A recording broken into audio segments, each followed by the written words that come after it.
Assalamualaikum warahmatullahi wabarakatuh. Bismillah, alhamdulillah, salatu wassalamu ala rasulillah wa ala alihi wa sahbihi wa kulli man tabi'ahu bi ihsanin ila yaumil qiyamah, amma ba'dah. Alhamdulillah, kesempatan kali ini kita bisa melanjutkan kembali ngaji kitab Ayyuhal Walad. Mudah-mudahan senantiasa diiringi dengan ridha Allah Subhanahu wa taala sehingga menjadi ilmu yang barokah, yang manfaat fid dunya wad dunya wal akhirah. Amin Allahumma amin.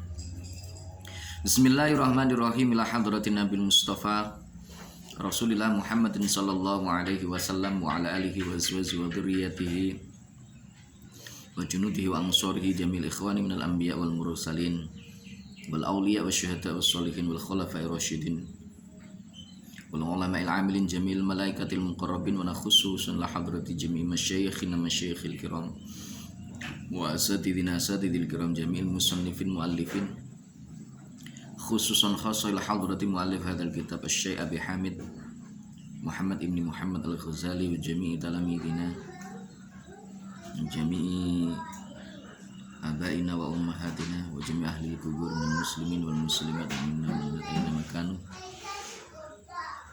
Syaulillahi ta'ala lahumul fatihah. A'udzu billahi minasyaitonir rajim. Alhamdulillahi rabbil alamin arrahmanir rahim.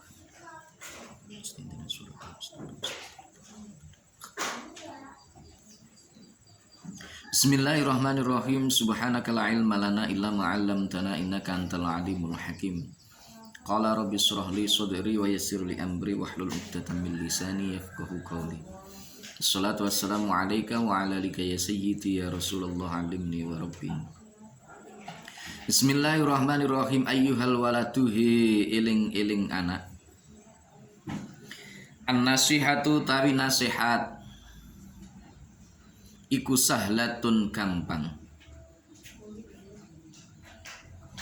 Wal muskilu utawi kang angel iku qabuluha nampa nasihat.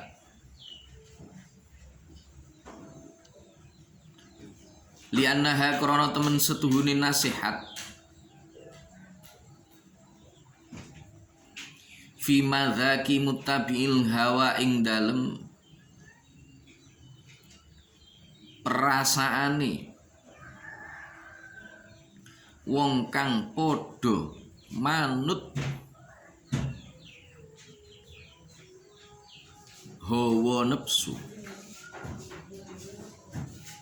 Fi madzaki muttabi'il hawa ing dalem perasaane wong kang padha manut hawa nafsu iku murratun pait. Iku murratun pait. Idil manahi krono utawi piro-piro larangan iku mahbubatun den demeni apa manahi. Iku mahbubatun den demeni apa manahi fi qulubihim ing dalem piro-piro atine muttabi'il hawa.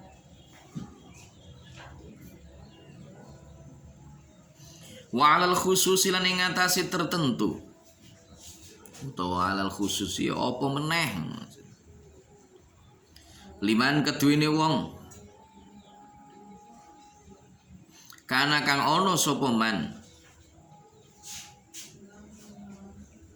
iku talibal ilmi wong kang nuprih ngilmu arrasmi kang bangsa resmi apa ilmu wa mustaghilan lan wong kang ketunggul fi fadlin nafsi ing dalem nuprih kautamane awak.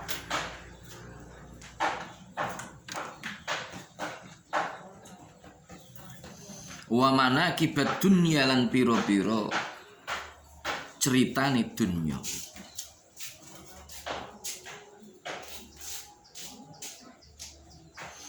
Fa innahu mongko temen setuhune talibul ilmi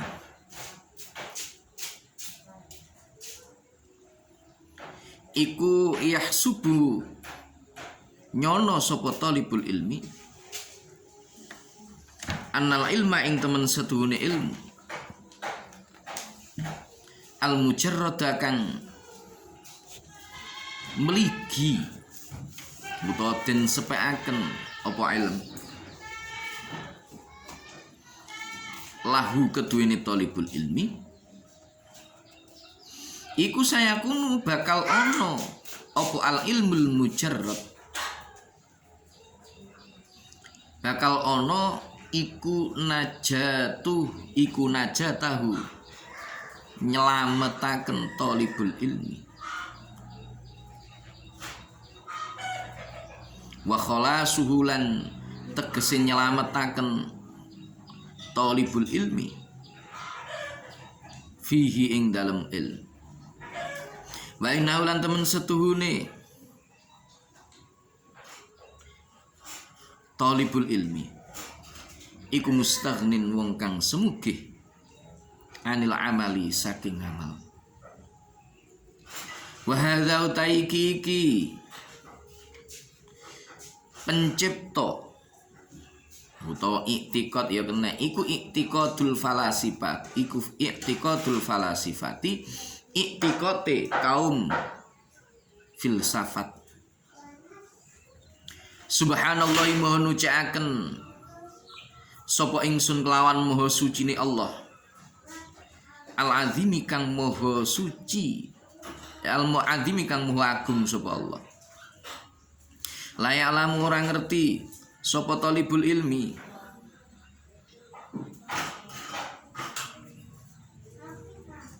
kleru ya la ya'lamu hadzal maghruru annahu khina hasala fa'ile teng bingking la ya'lamu ora ngerti sapa hadzal maghruru iki wong kang kabujuk annahu ing temen setune kelakuan iku khina hasala ing dalem nalikane hasil apa al ilmu ngilmu idalam ya'mal rikalane orang ngamal sapa man bihi kelawan ilmu takunu mongko ana apa al hujjatu hujjah alaihi ing atase matrapiman alaihi ing atase matrapiman iku akidun luweh kuat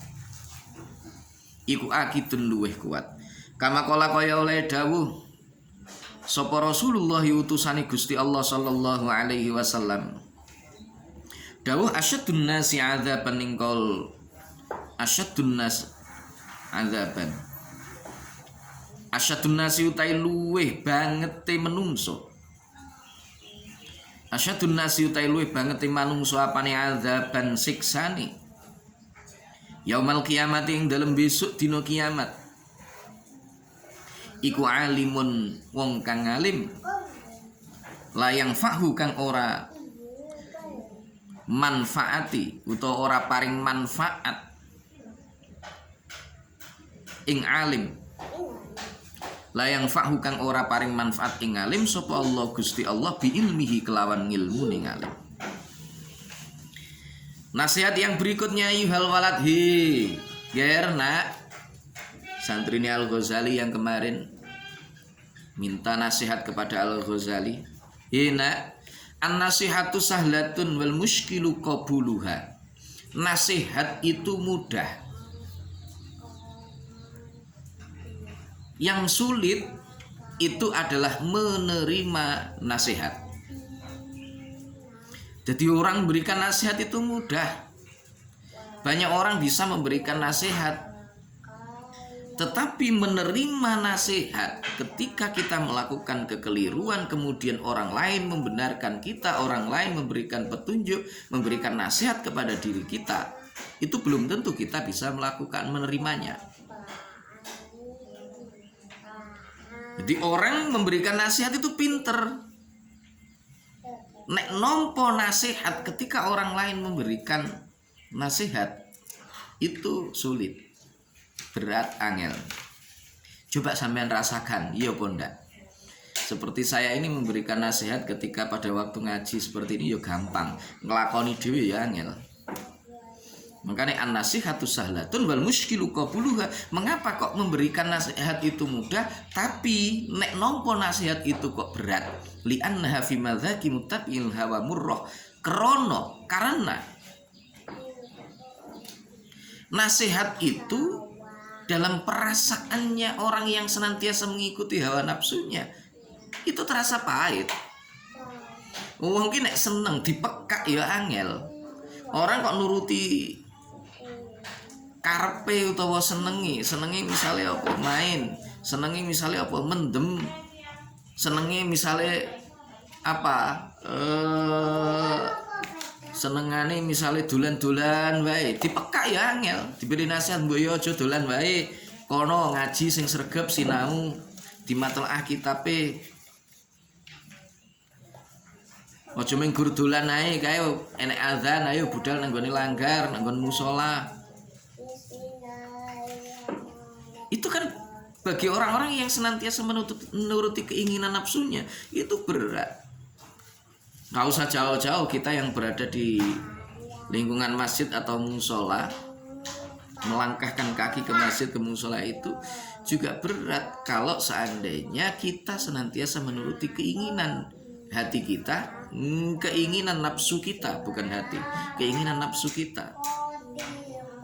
Lumbrah kepingino awake dhewe iku nek kuliah ora usah sinau. Ndak usah awake dhewe iku gawe makalah, ndak usah gawe misalnya ini itu dan lain sebagainya, lulus nilainya bagus. Tapi kan tidak bisa begitu. Dosen memberikan nasihat, gurunya memberikan nasihat, kiainya memberikan nasihat, ya kadang-kadang itu berat dan sulit. Tapi sesungguhnya di situ di balik itu ada sesuatu yang baik, positif ketika kita mau untuk melakukannya. Makanya orang menerima nasihat itu sulit. Lek memberikan nasihat itu gampang, karena nasihat itu rasane pahit kanggone wong sing padha nuruti marang hawa nafsu. Kenapa? Idzil manahi mahbubatun fi qulubihim, karena kemaksiatan itu atau sesuatu yang dilarang itu justru yang dicondongi oleh hati kita. Jadi perkara sing dilarang itu malah justru dicondongi oleh hati kita. Coba wis ora usah ado-ado. Orang pacaran itu dilarang oleh Allah atau tidak? Pacaran Islami Pak, di mana pacaran yang Islami? Itu kan pertanyaan ya. Nah, gimana Pak kita mau ta'arufan begini? Itu ta'aruf itu ada aturannya kan di dalam Islam. Orang kholwat itu kan sudah masuk ke dalam ini, ke dalam apa namanya? Kemaksiatan kan kholwat itu. Karena ketika kamu berdua, maka yang ketiga itu adalah setan. Kan begitu ya. Nah, makanya hati-hati. Kadang kita kurang hati-hati di situ. Jadi sesuatu yang disenangi nafsu itu, pacaran itu kan seorang wah, kayak jagat nih wong loro misalnya, kalau wong liya. Orang ngegame itu kan ya, wah enak. Lungguh berjam-jam tidak terasa. Coba kamu misalkan wiritan diperintah oleh Allah, kon mujahadah lungguh misalkan 1 jam kuat. Jangankan 1 jam bar wirita, bar apa namanya? Setelah sholat berjamaah kadang-kadang ora tutup nek wiritan. Lungguh sedilo kroso gringgingan kabeh. Begitu kan? Itu yang terjadi. Kenapa itu terjadi? Karena di situ ada perintahnya Allah yang menentang hawa nafsu. Makanya ketika kita menuruti hawa nafsu itu rasanya enak. Tapi ketika kita melaksanakan perintah Allah itu berat. Idzil manahi mahbubatun fi qulubihim, karena sesuatu yang dilarang oleh Allah itu senantiasa terasa nikmat. Orang pacaran nikmat. Jagat milik wong loro ora ngerti tanggane barang ya melok duwe. Ya, maka disitulah kita harus paham dan mengerti. Wa'alal khusus liman kana talibal ilmi rasmi, apalagi orang-orang yang menuntut ilmu. Para penuntut ilmu itu Wa mustaghilan fi fadlin nafsi, orang yang menuntut ilmu itu ya sing kepenak iku ya lek iso wong golek ilmu iki sapa-apa nyepak kabeh, ora perlu nyambut gawe, ora perlu misalkan kita itu kangelan masak, ora perlu misalkan kita itu kangelan melek bengi matlaah kitab, ora perlu misalnya lek tidak dijejer karo gurune atau diseneni karo gurune. Karepe awake dhewe begitu, keinginan kita kan seperti itu. Moro-moro pinter dewe, itu keinginan kita, tapi itu nggak akan pernah ada yang seperti itu. Nah, ini santri, orang tolabul ilmi kudu wani ngelempet usus meres moto, kudu wani iku santri. Ya, santri harus berani ngelempet usus meres moto. Maksudnya piye? Santri kudu wani luwe ya wani melek bengi. Wong santri kok mangane kakean utawa meleke ora tahu, artinya apa? Turu wae bengi, ora tahu gelem tangi, ora tahu gelem matlaah kitab sampai teko bengi-bengi. Oh, ngalamat iku, enggak pinter-pinter.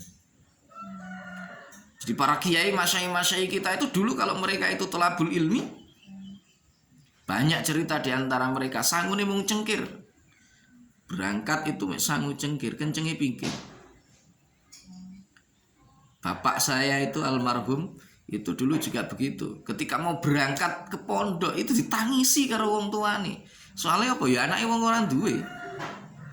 Anaknya orang nggak punya. Terus kemudian ketika mau berangkat, bapak itu ngengkel, argumennya itu kuat. Wong kakang wae nek nggen penjara iso urip kok, mosok aku arep nglakoni barang apik mawon mboten saged urip. Bener. Diikhlaskan berangkat pergi ke Jawa Timur, tempat yang belum pernah diketahui, tujuannya kemana juga tidak jelas itu bapak. Akhirnya sampai di pondok pesantren. Waktu itu untuk menyambung hidup ya wes kasap nyambut gawe ning gone kiwa tengene pondok. Bahkan bapak itu ikut orang tanpa digaji, hanya dapat makan aja, wis nyambut gawe di situ ke sawah kan dan lain sebagainya, hanya dapat makan tok, nggak dapat uang. Beda kalau sekarang orang dikai duit ya bengok-bengok ya. Dan alhamdulillah bisa. Loh ini santri ya begitu.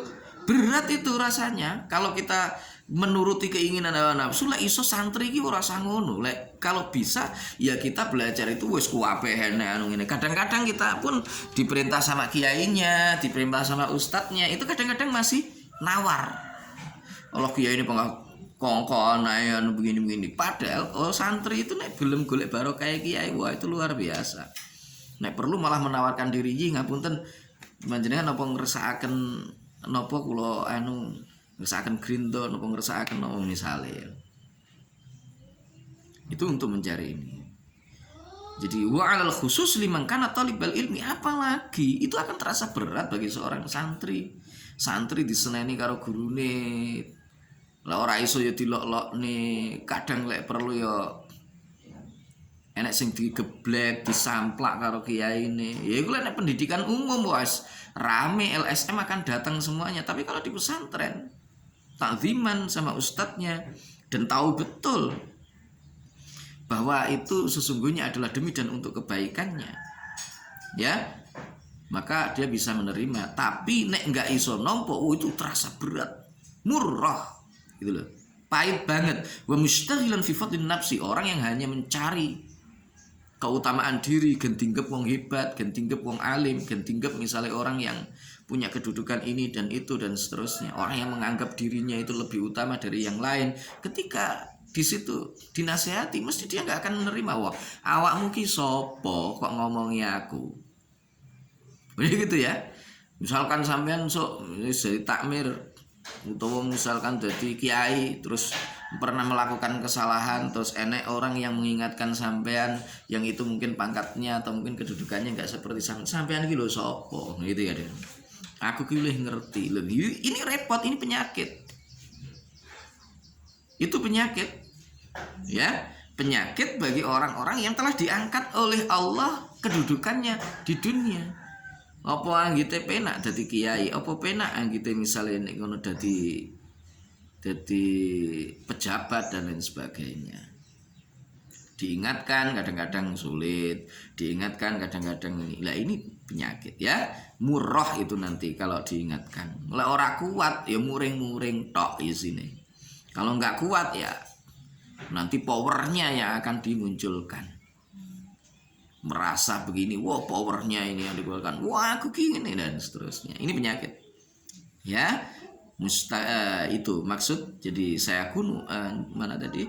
Wa mustaghilan fi fadlin nafsi. Wa manakiba fi wa manakibat dunya juga masalah dunya tok. Fa inna yasubu anal ilmal mujarrad lau saya kunu najatahu. Kadang-kadang orang yang thalibul ilmi itu merasa bahwa ilmu itu sudah cukup untuk menyelamatkan dirinya. Lek wis duwe ilmu sing akeh, nek wis pinter, iso cerita, dadi mubalek kondang. Atau mungkin wis dadi guru, dadi ini itu dan lain sebagainya, bisa menasihati orang lain, itu perasaannya dia sudah selamat. Perasaannya sudah menjadi orang yang mulia. Lek wis dicucuk tangane rumangsane ya ahli swarga. Nah ini penyakit itu. Ya. Saya pun najatu wa khalasu fihi. Wa innahu mustaghnin 'anil amali akhire piye gak pengen ngamal meneh rumangsa wis cukup aku wis dadi wong alim, aku wis dadi wong ini, aku dari itu dan seterusnya. Ini penyakit. Wa hadza i'tiqadul falasifah. Lah i'tiqad sing model kaya ngono kuwi mau nek nganggep kalau menganggap bahwa ilmu saja cukup tidak perlu dengan amal, itu adalah anggapan orang-orang ahli filsafat. Rumangsane ilmu tok cukup, meligi ilmu tanpa di situ memperhatikan yang namanya amal perbuatannya, ibadah. Makanya mikir tok ran, subhanallahil azim. Ini bahaya. La ya'lam hadzal maghruru annahu khina hasalal ilm idza lam ya'mal bihi takunul hujjatu alaihi akidun. Ndak tahu mereka, ndak kroso. Nggak sadar bahwa apa? Bahwa orang yang alim, orang yang pinter, golek ilmu sampai akhirnya dia menjadi orang yang pinter, jadi ulama, profesor, doktor dan seterusnya. Mereka merasa cukup dengan ilmunya, meninggalkan amal.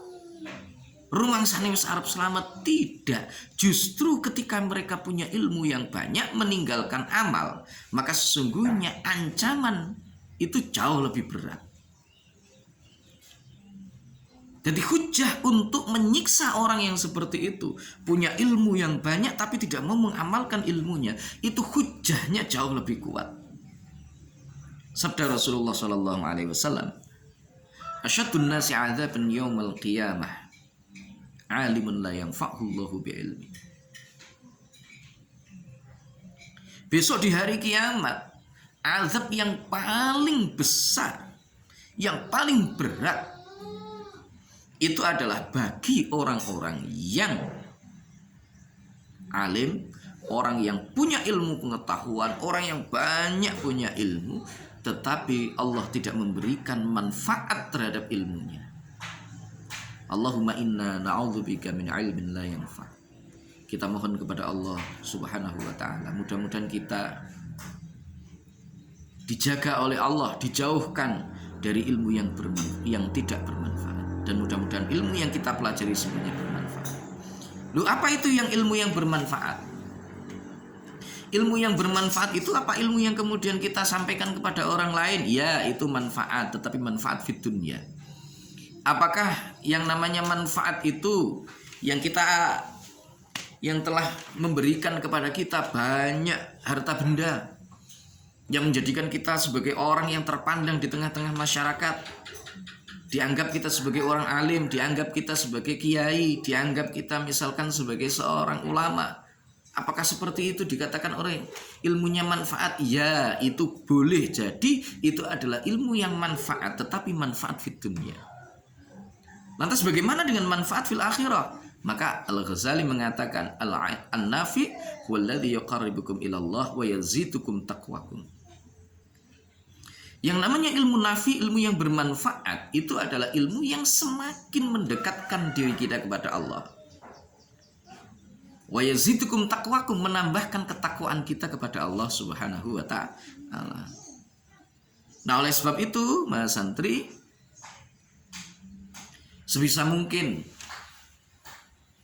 ilmu-ilmu yang telah diberikan oleh Allah kepada kita, seberapapun jumlahnya, kita manfaatkan sebaik mungkin untuk mendekat kepada Allah. Jangan sekedar kita ingin jabatan yang sifatnya duniawiyah, kesuksesan yang sifatnya duniawiyah, tidak. Tetapi kita semata-mata ingin mendekat kepada Allah. Semakin hari bertambah ilmu kita, semakin kita termotivasi untuk selalu mengamalkan dan memanfaatkannya, sehingga kita menjadi orang yang semakin dekat dengan Allah. Kalau kita menjadi orang yang senantiasa mengamalkan ilmu kita, dan kemudian kita mau semakin mendekat dan terus mendekat kepada Allah, maka insya Allah itu akan menjadi modal bagi kita ketika kita sowan kepada Allah Subhanahu wa ta'ala. Warwiyalan den riwayataken apa anal Junaidah temen setune Syekh Junaid, qaddasa muga-muga nucikaken sapa Allah Gusti Allah sirrahu ing rahasiane Syekh Junaid. Maksudnya sir rahasia itu ya asrar rabbaniyah. Jadi pengalaman ruhani, karomah yang dimiliki, itu maksudnya sirrah.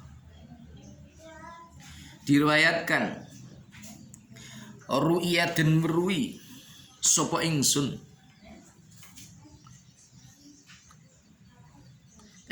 keliru. Ru'ya dan merui sapa Syekh Junaid fil manami yang dalam mimpi, fil manami yang dalam turu mimpi ya. Jadi berarti maksudnya diimpekno. Badha mauti yang dalam sakwuse sedane Syekh Junaid. Fakila mongko den ngendikaken lau maring Syekh Junaid apa mal khabaru qaul mal khabaru. Maingku apa al khabaru tai kabari. Ya Abul Qasimihi, Abul Qasim, bapake Qasim. Kala dawuh sapa Syekh Junaid, dawuh tohat ingkol tohat lebur. Apa tikal ibtil kala ibaratu mengkono piro-piro ibarah. Wafaniyat lan ilang. Wafaniyat lan ilang apa tilkal isyaratu mengkono piro-piro isyarah. Wa manafa'ana lan ora manfaati ing kita. Wa manafa'ana lan ora manfaati ing kita apa illa rukai'atin angin piro-piro rakaat cilik. Rakaana kang ngelakoni rukuk sopo ingsun ing rukaiat fi jawfil laili ing dalam tengah wengi, fi jawfil laili ing dalam tengah wengi. Diriwayatkan anal Junaid qaddasallahu sirrah, bahwa sungguhnya Syekh Junaid qaddasallahu sirrah wa radhiyallahu an. Jadi orang-orang solih, orang-orang yang alim, para wali-walinya Allah, kekasih-kasihnya Allah, itu biasanya oleh para ulama-ulama generasi-generasi berikutnya itu ditambahkan label di belakangnya. Ada yang kadang itu radhiyallahu an, ada yang qaddasallahu sirrah dan lain sebagainya. Itu semuanya adalah doa. Dan apakah boleh itu hukumnya? Boleh. Bahkan orang yang masih hidup pun, misalkan kalau misalkan kita punya kiai terus kemudian kiai haji ini belakangnya ditambah radhiyallahu an, tidak apa-apa, karena itu adalah sebuah doa. Dan doa itu diperbolehkan. Ud'uuni astajib lakum. Berdoalah kepadaku, niscaya aku akan mengabulkan. Lah apa isinya doa? Allah tidak menentukan apa isinya doa. Kamu harus doa begini, tidak. Boleh, siapapun itu berdoa boleh. Ya. Nah, diriwayatkan ru'ya fil manami ba'da mautihi, bahwa Syekh Junaid ini diimpikan oleh salah satu muridnya di dalam mimpi. Di dalam tidurnya, suatu saat ada muridnya yang bermimpi tentang Syekh Junaid ketika beliau sudah meninggal dunia. ba'da wafatihi, setelah wafatnya. Faqila lahumal khabaru ya Abul Qasim, kemudian disampaikan kepada beliau, bagaimana kabarmu wahai Abul Qasim? Jadi ini julukan. Punya anak namanya Qasim, bapaknya Qasim. Punya anak misalkan namanya Abdullah, bapaknya Abdullah. Ya. Di Arab pun itu juga berlaku. Abul Qasim, Abul An, dan seterusnya. Di alam namanya alam kunyah. Ya, itu namanya alam kunyah. Guys. Ketika diimpikan, di dalam mimpi itu ditanya oleh santrinya, mal khabaru ya Abul Qasim, bagaimana kabarnya wahai Abul Qasim? Apa yang didawahkan oleh beliau? Qala tahat tilkal ibaratu wa faniyat tilkal isyaratu. Beliau mengatakan, ibarah-ibarah itu semuanya lebur, wa faniyat tilkal isyarah, isyarah-isyarah itu semuanya hilang. Artinya apa? Cerita-cerita tentang ilmu, cerita-cerita tentang ini itu, ilmu pengetahuan yang dia miliki, itu semuanya nggak ada gunanya. Hilang kabeh. Kitab sing kandel ndak ana gunane kabeh.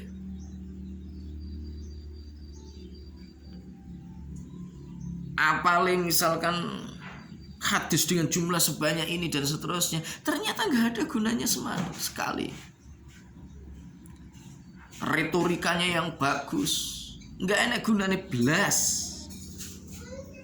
Wa manafa'ana illa rokai'atin roka'naha fi jawfil lail. Nggak ada yang bermanfaat bagiku kecuali sedikit rakaat yang aku lakukan di tengah malam. Maknanya bagaimana ini? Jangan salah juga. Maknanya bahwa ilmu tok nggak cukup. Apakah berarti kita harus meninggalkan orang mencari ilmu? Itu lebih celaka. Gitu loh ya. Itu lebih celaka. Jadi wong bodoh itu ya cilaka. Wong alim ya sik cilaka. Lek gak gelem ngamal nih marang ilmu nih. Gitu loh intinya. Makanya kalau kita punya ilmu sedikit, amalkan itu. Setelah diamalkan, ikhlaskan ketika kita beramal.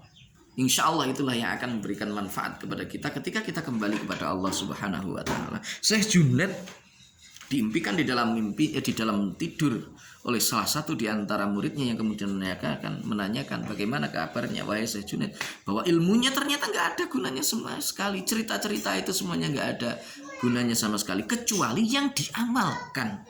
Dan tidak mungkin kan kita bisa mengamalkan seluruh ilmu kita, paling hanya 1, 2, 3 di antara, atau mungkin sebagian kecil di antara ilmu yang kita miliki. Itu maknanya. Gitu ya. Itu maknanya demikian. Nah, oleh karena itulah para santri, saya berpesan khususnya kepada pribadi saya, umumnya kepada seluruh santri dan juga seluruh yang mendengarkan dan melihat video pembelajaran ini, video ngaji kita bersama ini. Seberapapun ilmu yang dititipkan oleh Allah Subhanahu wa Ta'ala kepada kita, maka sebisa mungkin kita mengamalkannya, dan mudah-mudahan itu akan menjadi bekal bagi kita ketika menghadap kepada Allah Subhanahu wa Ta'ala. Saya teringat apa yang disampaikan oleh Syekh Sahal At-Tustari. Beliau mengatakan an-nasu kulluhum halka. Seluruh manusia itu semuanya besok rusak.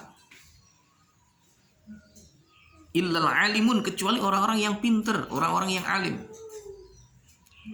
Wal alimuna kulluhum halka. Seluruh orang-orang yang alim semuanya itu rusak. Illal amilun, kecuali orang yang mau untuk mengamalkan ilmunya.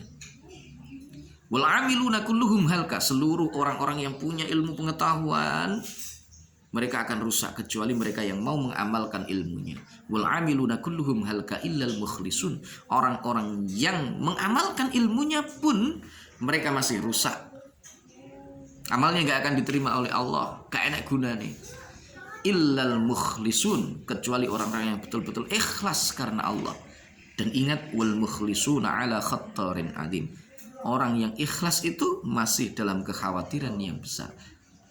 Itu dawuh Syekh Sahal At-Tustari. Maksudnya bagaimana? Masih dipertanyakan. ikhlasnya tingkatannya di tingkatan yang mana. Ada ikhlasul abidin, tingkat yang paling bawah. Ikhlasnya orang-orang yang ahli ibadah, mereka masih punya keinginan untuk akhirat, kebahagiaan akhirat dan kesuksesan di surga, di dunia. Yang kedua adalah ikhlasus zahidin, mereka yang sudah tidak lagi memandang kehidupan dunia, hanya sebatas untuk akhirat belaka. Dan yang paling tinggi itu adalah ikhlasul arifin, ikhlasnya orang yang ahli ma'rifat. Bagaimana ikhlasnya orang yang ahli ma'rifat? Ikhlasul arifin, ahli ma'rifat adalah ikhlasnya orang yang sudah tidak memandang dunia, tidak memandang akhirat sebatas karena keridhaan Allah yang ingin didapatkan. Mudah-mudahan ilmu yang dititipkan oleh Allah kepada kita bisa kita amalkan. Setelah kita amalkan, bisa kita manfaatkan dan bisa kita ikhlaskan sehingga kita menjadi orang-orang yang arifin, orang-orang yang sampai pada derajat dicintai oleh Allah Subhanahu wa taala. Terima kasih untuk malam hari ini, untuk kali ini cukup. Mudah-mudahan bermanfaat, khususnya pribadi saya, umumnya untuk kita semuanya, serta umat masyarakat jami'al alamin. Wallahul muwaffiq ila aqwamit thoriq, billahi taufiq wal hidayah, wa minar rasul sallallahu alaihi wasallam asy-syafa'a wat tarbiyah, wa minal khaus radhiyallahu an an-nawra wal barakah wal karamah. Wassalamu alaikum warahmatullahi wabarakatuh.